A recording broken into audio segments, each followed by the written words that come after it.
Good evening. I'm Jim Patton in the San Diego 6 newsroom, and this is San Diego 6 News Online. A 48-year-old Mountain View man was arrested this afternoon after police say he attacked his estranged wife and another man with a knife.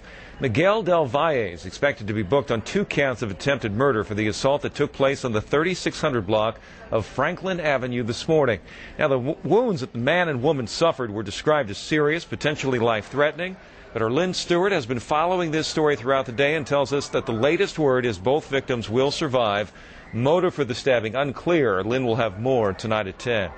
The thieves tore our door off of the San Diego Air and Space Museum to get at an ATM that was inside. Happened just before dawn today as they used a cable to yank the machine from its footing and drag it away. Culprits are still on the loose. No word on how much money may have been in that machine. Well, the same day that San Diego State University was named the #3 party school in the country by Playboy magazine, more drug arrests were being made near the campus. Police announced today that 1 student and 2 other men were found with 500 grams of marijuana and more than $4,000 in cash. This all went down on Friday on the 5500 block of Lindo Paseo. Bus was carried out by SDSU police with support from the DEA. Investigators say it's not about a couple of students smoking marijuana, but ensuring that it doesn't balloon into much more with drug dealing and potentially dangerous fights for territory. SDSU was rocked, you recall, last spring by Operation Sudden Fall, which netted several dozen arrests of students and fraternity members for a host of alleged drug violations. You probably noticed it was another hot day in San Diego. Aloha Taylor standing by with a look at the numbers. Aloha?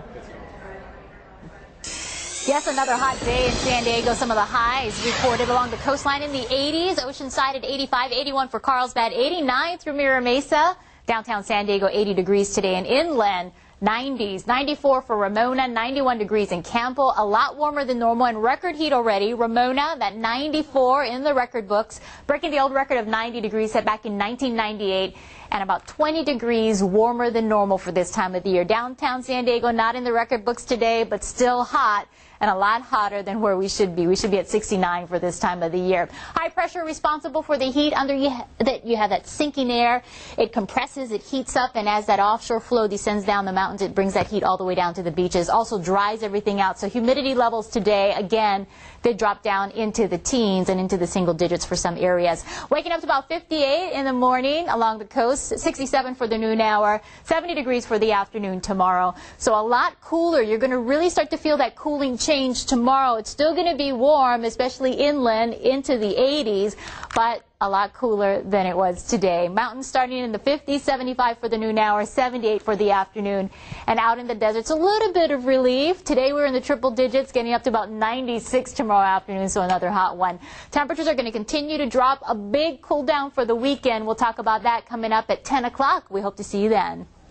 Aloha, thank you so much. And here is some of what we're working on for San Diego 6 News tonight at 10. Controversy in Escondido as an immigrant rights group says that police are targeting immigrants with their so-called DUI checkpoints. We'll have both sides.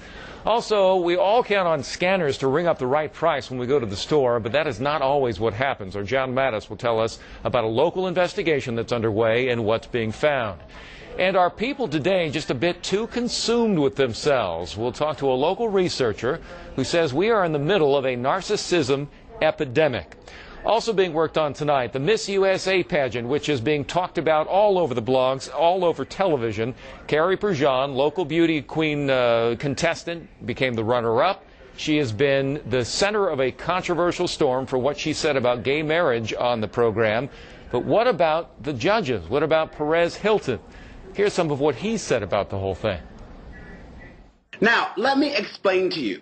She lost not because she doesn't believe in gay marriage. Miss California lost because she's a dumb bitch.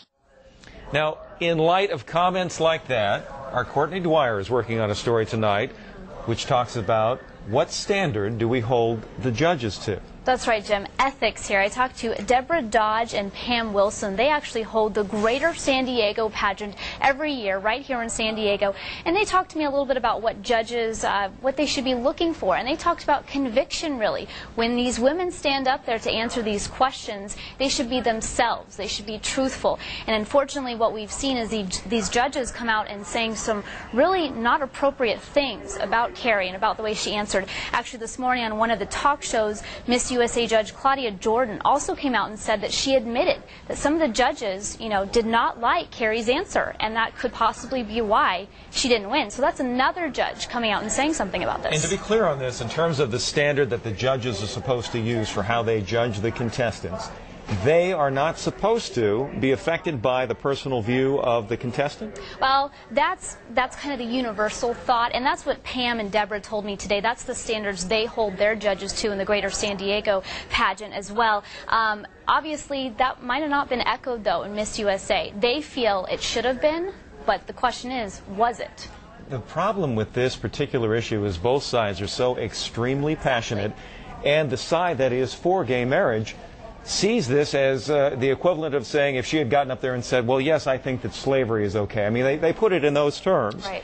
And so it's almost impossible. It was like a no-win situation, no matter what side she had come down on, and we got an email to that effect. Right.